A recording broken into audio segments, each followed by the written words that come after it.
नमस्कार. आदरणीय पवारसाहेब, व्यासपीठावरील सर्व मान्यवर उपस्थित बंधू भगिनींनो, बराच उशीर झाला आहे आणि मगाशी सकाळी आपल्याशी मी थोडंसं बोललेही होते, पण मला वाटतं हा कार्यक्रमाचा समाप्तीकडे आजच्या दिवसाच्या आपण जातो आहे, म्हणून थोड्याशा काही मुद्दे मी आपल्यासमोर मांडू इच्छिते की एक तर ही एक मोठ्या कामाची फक्त सुरुवात आज होते. त्यामुळे मी सकाळी जसं सुचवलं तसं कोणीतरी ही मूठ बांधायची फुल टाईम जबाबदारी व्यासपीठापैकी कोणीतरी एक घ्यावी आणि एक त्याचा एक छोटासा एक ग्रुप बनवावा. प्रतिभाताई, आपण जसा ट्रायबलचा केला आहे तसं एक 4-5 लोकांचा जर ग्रुप झाला तर त्या ग्रुपनी जबाबदारी करून वर्षातून एकदा आपण सगळ्यांनी एका ठरलेल्या दिवशी चव्हाण सेंटरला भेटलंच पाहिजे आणि ती तारीख वर्षाची एक ठेवा, म्हणजे प्रत्येकाला कळेल की ह्या दिवशी हा कार्यक्रम वर्षातून एकदा होतोच होतो. हा एक शिस्त आपण स्वतःला लावून घेऊया. त्याचबरोबर वर्षभरामध्ये तो त्या दिवसाच्या आधी आपण अराजकीय, म्हणजे मगाशी मला वाटतं वारे सर आपल्या बोलण्यात असं आलं की पक्षाच्या लोकांची आणि आपल्या सगळ्यांची ज्या नात्यामध्ये अजून जवळीक आली पाहिजे. मला असं वाटतं ह्या व्यासपीठावरनं आपण पक्ष आणि आपण ह्याच्यात थोडा गल्लत करायला नको, असं माझं वैयक्तिक मत आहे. आणि त्याच्यात आपण सगळेच, म्हणजे मीही एका राजकीय पक्षात काम करत असले तरी यशवंतराव चव्हाण सेंटरच्या कामात पक्षाचं काम ह्याच्यात आपली गल्लत करत नाही. तर माझी आपल्याला विनंती राहील की स्थानिक जो कोणी असेल जबाबदार आपल्या विचाराचा त्याच्याशी नातं आपण जोडूया. त्याला वैचारिक असं मला वाटतं आपण त्याचा विचार त्या पद्धतीने करावा. आणि 6 डिव्हिजनला मी आपल्याला म्हणलं तसं की ह्या मीटिंग मी विकास लवांडेंना अशी विनंती करीन की आपली जी ॲन्युअल तारीख होईल त्याच्या आधी आपण वर्षभरात 7 रेव्हेन्यू डिव्हिजन्सला मीटिंग तिथे झाल्या पाहिजेत. कारण का कदाचित सगळे लोक जी इच्छुक असतील त्यांना आज येणं शक्य नसेल, किंवा त्यांना तुम्ही इन्क्लूड छोटा मोठा एखादा तिथे महत्त्वाचा व्यक्ती असेल तो कदाचित यावेळेस राहून गेला असेल, तर त्या सगळ्यांना आपण एकत्र केलं पाहिजे. कारण का हे खूप मोठं एक आंदोलन आहे. तुम्ही म्हणला तसं सत्ता कुणाची असू दे, पण काही कामं ही सत्तेच्या बाहेर राहूनच एक थर्ड पार्टी म्हणून आपण केली पाहिजेत. म्हणजे बाबा आढावांचं जे दबावतंत्र आहे, कुठल्याही विचाराचा मुख्यमंत्री असो, बाबा जेव्हा आंदोलनाला बसतात त्या मुख्यमंत्र्याला वाटतं आपण पहिल्या 10 मिनिटातच त्याला फोन करावा. कारण का त्याच्यामागे खूप कष्ट आहेत, खूप मोठं त्यांचं काम त्याच्यामागे आहे. त्यामुळे हा ग्रुप करून माझी अपेक्षा आहे की फार इलेक्शन, फार मतं ह्याच्यामध्ये फार न पडता एक चांगलं सामाजिक काम आणि मंत्रालयावर चांगल्या पद्धतीचा अंकुश आणि दबावतंत्र ह्या ग्रुपनी ठेवावा. कुणाचीही सत्ता असली तरी, म्हणजे आमचीही सत्ता असली तरी आपण आम्हाला जाब विचारला पाहिजे की नक्की तुमचं काय चाललंय. तसं आम्ही होऊ देणार नाही, तो भाग वेगळा, पण तरी एक चेक्स अँड बॅलन्सेस हे समाजात हे असलेच पाहिजेत. आणि एस टीचा उल्लेख झाला मगाशी. एस टी हा माझ्यासाठी अतिशय जिव्हाळ्याचा विषय. कारण का माझ्याही लोकसभा मतदारसंघात अनेक वेळा युवक युवती मला भेटतात आणि ताई एस टी 2 तास उशिरा झाली आणि माझा पेपर चुकला. आता त्या मुलीची किंवा मुलाची काय चूक की फक्त त्याला एस टी वेळेवर आली नाही म्हणून पेपर राहून गेला. त्यामुळे मी तुम्हाला शब्द देते, महाविकास आघाडीचं सरकार आल्यावर सगळ्यात मोठं एक वेळ मेट्रो आम्ही 6 महिने, ज्याला 18,000 कोटी रुपये एका शहरामध्ये, पुण्याची मेट्रो 18,000 कोटी रुपयाची आहे, त्याचं काम राहील. मी मेट्रोच्या विरोधात नाही, पण पुरणपोळी खायच्या आधी ती वरण भात भाजीपाला तर खायला पाहिजे. हे या डायरेक्ट पुरणपोळीवर किंवा मोदकच खायला घाईमध्ये असतात. त्याच्यामुळे ह्या राज्यामधली एस टी सुधारण्याची नैतिक जबाबदारी महाविकास आघाडीची असेल आणि त्याचा पुढाकार मी घेईन, हा शब्द मी तुम्हाला देते, जरी मी केंद्रात काम करत असले तर. कारण का काही मूलभूत गोष्टींमध्ये लक्ष घातलंच पाहिजे. कोणी मगाशी न्यू एज्युकेशन पॉलिसीबद्दल आपण बोलला, अगदी बरोबर आहे तुमचा मुद्दा. तामिळनाडूनी पूर्णपणे न्यू एज्युकेशन पॉलिसीला रिजेक्ट केलेला आहे. तामिळनाडूचं म्हणणं आहे की हे लादू नका आमच्यावर, आपण एकत्र काम करू, तुम्ही काही सूचना करा, आमच्याही तुम्ही ऐका, पण लादू नका आमच्यावर. त्यांच्या भाषेवर वगैरे आपला तसा काही विषय नाही आहे, पण न्यू एज्युकेशन पॉलिसीबद्दल माझीही आणि यशवंतराव चव्हाण सेंटरच्या माध्यमातून अनेक ज्या कॉन्फरन्सेस होतात त्याच्यात खूप मतभेद आहेत आणि मी तुम्हाला शब्द देते, या राज्यातली एकही मराठी शाळा आमचं सरकार बंद करणार नाही. प्रत्येक मुलाचा, आणि हा अधिकार आपल्याला भारतरत्न डॉक्टर बाबासाहेब आंबेडकरांनी संविधानात दिलाय. राईट टू एज्युकेशन एकीकडे म्हणायचं आणि दुसरीकडे न्यू एज्युकेशन पॉलिसीमध्ये शाळा बंद करायचं. त्यामुळे हे संविधान बदलायचं जे 400 पारवालं म्हणतात ते तसे थांबत नाहीत. मगाशी शाहीजी आपण म्हणला, पण ते काय त्याच्यासाठी थांबत नाहीत. आज बघा आम्ही आंदोलनाला गेलो, आम्हाला परवानगीच दिली नाही. संविधानात शांततेच्या मार्गाने आंदोलन करायचा अधिकार हा आपल्याला आहे, प्रत्येकाला आहे. उद्या आमचं सरकार आलं तर कोणीही आंदोलन करू शकतो, मी तर त्याचं स्वागत करीन. कारण की एका सशक्त लोकशाहीमध्ये आंदोलन करायचा अधिकार हा प्रत्येक व्यक्तीला आहे. त्यामुळे हे खूप गांभीर्याने घेण्यासारखे विषय आहेत. अनेक खूप वेगळ्या वेगळ्या शेतीवर विषय झाली, सोयाबीनवर किती प्रचंड अस्वस्थता आहे, कांद्यावर तर आदरणीय पवारसाहेब बोलतीलच, पण कांदा, दूध, सोयाबीन आणि कपास ह्याच्यावर सगळ्यात जास्ती माझी लढाई पियुष गोयलांबरोबर पार्लमेंटमध्ये झाली आहे. आणि पियुष गोयल नेहमी कॉमर्स मिनिस्टर म्हणायचे, अरे काय ते 2 जिल्ह्यांसाठी कशाला, 3 जिल्ह्यासाठी मी देश वेटीस धरणार नाही. बघितलं ना काय झालं. त्यामुळे ह्या गोष्टी, गव्हर्नन्स म्हणजे काय, सगळ्याचा सुवर्ण मध्य साधून प्रत्येकाला तुम्ही नंबर्समध्ये कमी आहात म्हणून तुमच्यावर अन्याय करणं हे चुकीचं आहे. मगाशी आदिवासींबद्दल आपण बोलला, मला तो फक्त एक जरा क्लॅरिफिकेशन पाहिजे. कारण बजेटमधलं एका अगदा ऑफिशियल बजेट झालं की कुठलाही निधी कुठेही वापरता येत नाही. त्याच्यामुळे पण हा ह्यावेळी झालेला आहे. असं जर झालं असेल तर त्याचा तीव्र विरोध आपण सगळ्यांनी केला पाहिजे आणि अशा घटना होता कामा नये. ह्याच्यासाठी ताकदीने आपण लढलं पाहिजे. कुणाचंही सरकार असेल तर आदरणीय पवारसाहेबांनी या देशात पहिल्यांदा आदिवासींसाठी वेगळं बजेट आणलं आणि ते आणल्यानंतर त्याची अंमलबजावणी जर नियमितपणे होत नसेल तर मला वाटतं हा खूपच म्हणजे वेदना देणारा गोष्ट आहे. आणि आपलं सरकारला तुम्ही जे म्हणला की त्याचा जरूर आपण करू. असं असेल की एखादे कुठे भूकंप झाला, तिथे काय निधी लागा, क्रायसिस झाला, आता ताई काय वेगळं म्हणतायत, त्यांचं म्हणणं आहे काही पॉप्युलर स्कीम्ससाठी त्यांनी वळवलेलं आहे. पण हां तुम्ही हां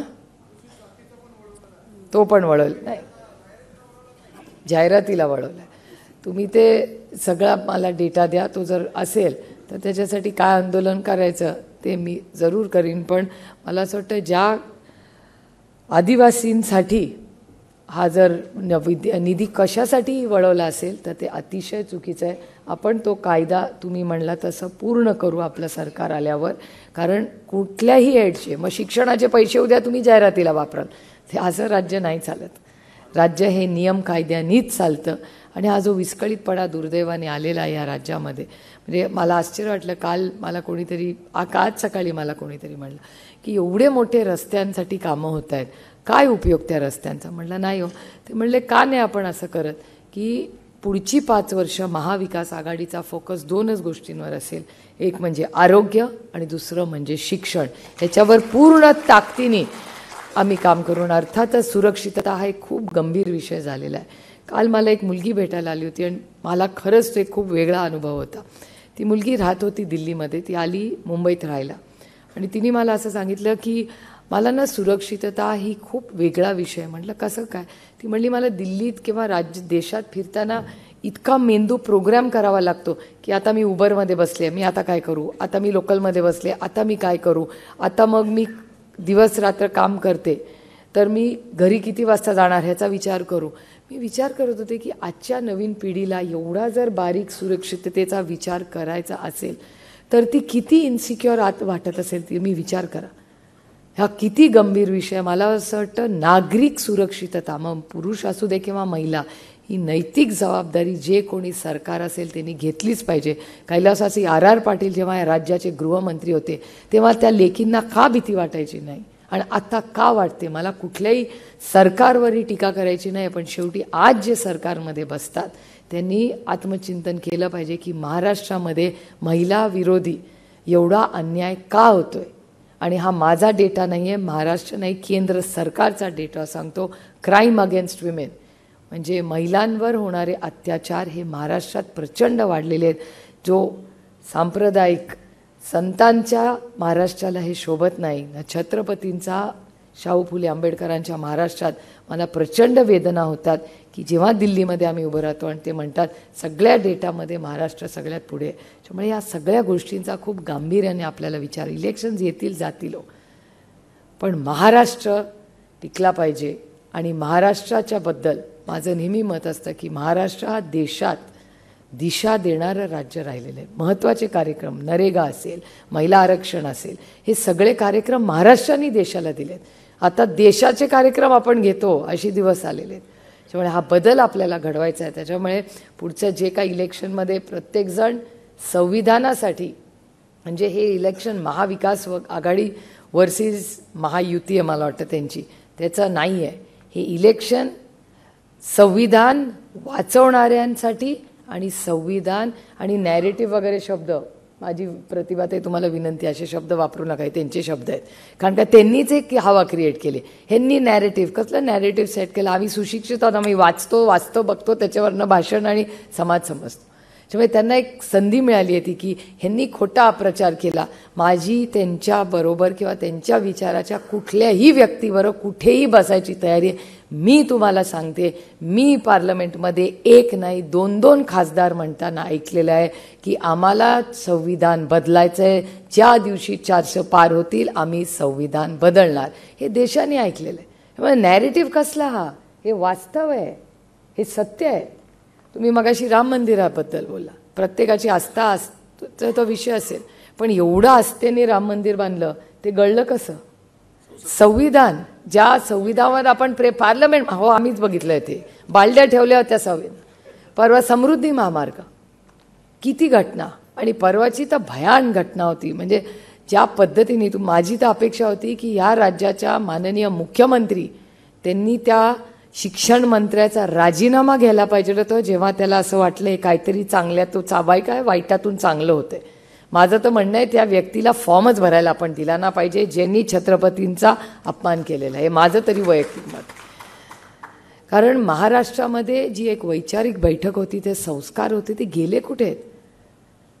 आणि हे प्रभू श्रीराम म्हणतात. मी प्रभू श्रीराम कधीच म्हणत नाही, मी मर्यादा पुरुषोत्तम राम म्हणते. कारण का मर्यादा ठेवणारा राम म्हणून देव आहे. आणि आपले गुरुजी म्हणले ही गोष्ट खरी आहे की आपण संतांना लोकांपर्यंत, पुढच्या पिढीपर्यंत पोचवायला विसरलो. पण बघा कशी असते. एक गंमत सांगते तुम्हाला, ज्या पद्धतीने मगाशी एका पत्रकाराने विचारलं, तुम्ही सारखं अदृश्य शक्ती म्हणताय, कोण आहे ही अदृश्य शक्ती? म्हटलं तर कळेल तुम्हाला अदृश्य शक्ती, सगळ्यांनाच कळलंय कोण आहे अदृश्य शक्ती ज्या देशामध्ये. पण हा देश अदृश्य शक्तीच्या जीवावर चालत नाही, तो संविधानानेच चालतो. आणि ती ताकद नेत्यांची नाही आहे, ती मायबाप जनतेची ताकद आहे. तुम्ही बघा, आता आमची लढाई तर कोर्टात चाललीच आहे. चिन्ह पक्ष, मागच्या वेळेस 1 वर्षापूर्वी मी ह्याच व्यासपीठावरनं, मला माहिती नव्हतं चिन्ह काय मिळणार आहे, पक्षाचं नाव नाही, चिन्ह नाही, काय नाही. मी आणि अमोलदादा एकामेकाला म्हणायचो कुठलं चिन्ह घेऊया. अमोलदादा म्हणायचा तुम्ही असं करा, तुम्ही कपबशी घ्या. म्हटलं तुम्ही काय घेणार? थोडं विचार करतोय, पंखा घेऊ, कपाट घेऊ, काय माहिती आता. अशी आमच्या चर्चा असायच्या. पण पांडुरंगाची इच्छा, रामकृष्ण हरी, आपल्याला तुतारी मिळाली. आणि एक वेगळं का, म्हणजे तुतारी काय म्हणजे हा खरं हे व्यासपीठ नाही, पण शेवटी हा देश जेव्हा संविधानाने चालतो ना, तेव्हा ह्या गोष्टी होतात. आणि माझी लढाई ही आता लढाई का चालली आहे? कारण का त्या संविधानाच्या चौकटीच्या बाहेर. आता लोक मला म्हणतात, आता मिळाली ना तुतारी वाजवणारा माणूस, कशाला लढत राहता? ही लढाई आता पक्ष आणि त्यांच्या चिन्हाची नाहीच आहे, ते चिन्ह त्यांचं नाहीच आहे. ही नैतिकतेची लढाई. आज तुम्ही पवार साहेबांवर हल्ला केला, उद्या दुसऱ्यावर कराल, पण हे कुठेतरी थांबलं पाहिजे. कारण का हा देश त्यांच्या मनमानीने चालत नाही, कुणाच्याच आमच्याही मनमानीने नाही, तो संविधानानेच चालला पाहिजे. ह्याच्यासाठी या देशात संविधान आहे आणि त्याच्यासाठी आपण इथे आज जमलेलो आहोत. त्यामुळे कधी तुम्हाला आमच्यावर टीका करायचा, जसं मी म्हणते कोणीतरी टीका केली की म्हणते आम्ही टीका तुमच्यावर करतो, तेव्हा आमचंही टीका ऐकायची ताकद आमच्यात असली पाहिजे. ह्याला सशक्त लोकशाही म्हणतात. त्यामुळे दोन्ही बाजूनी चांगल्या चर्चा झाल्या पाहिजेत. त्याच्यामुळे खूप मोठ्या कामाची एक चांगली सुरुवात आपण सगळे एकत्रपणे इथे करतोय. आणि ह्याची पूर्ण जबाबदारी मला वाटतं गायकवाड जी आहेत, विकास आहे, ह्या सगळ्यांनी अतिशय चांगल्या पद्धतीने गेल्या 1.5-2 महिने ज्या पद्धतीने संपूर्ण महाराष्ट्रात ते फिरले, तुमच्याशी गाठीभेटी घेतल्या, एक मन मोकळं करण्याचं तुमचं हक्काचं व्यासपीठ म्हणजे यशवंतराव चव्हाण सेंटर आहे. आणि मी पुन्हा सांगेन की ह्याचा कुठलाही राजकीय रंग नको. म्हणजे माझी अपेक्षा आहे तुम्ही राष्ट्रवादी काँग्रेस पक्षावरही वेळ आली, आमच्याकडून चूक झाली तर टीका केली पाहिजे. ह्यालाच सशक्त लोकशाही म्हणतात. त्यामुळे आपण सगळे आलात, आपलं सगळ्यांचं स्वागत आहे. सगळ्यांची एकच विनंती आहे की सगळ्यांनी नोंदणी ही केली पाहिजे आणि जाताना काही सूचना हा कार्यक्रम सुधारण्यासाठी काय करता येतील किंवा ह्याच्यात अजून काही लोक वाढवण्याची गरज असली तर आपण ह्या सगळ्या सूचना जर आम्हाला केल्या लिखित पद्धतीने तर आम्हाला हा कार्यक्रम सुधारण्यासाठी आणखीन ताकद मिळेल. आपण आलात, पुन्हा एकदा आपलं मनापासून चव्हाण सेंटरमध्ये स्वागत करून आपली रजा घेते. जय हिंद, जय महाराष्ट्र. एबीपी माझा, उघडा डोळे बघा नीट.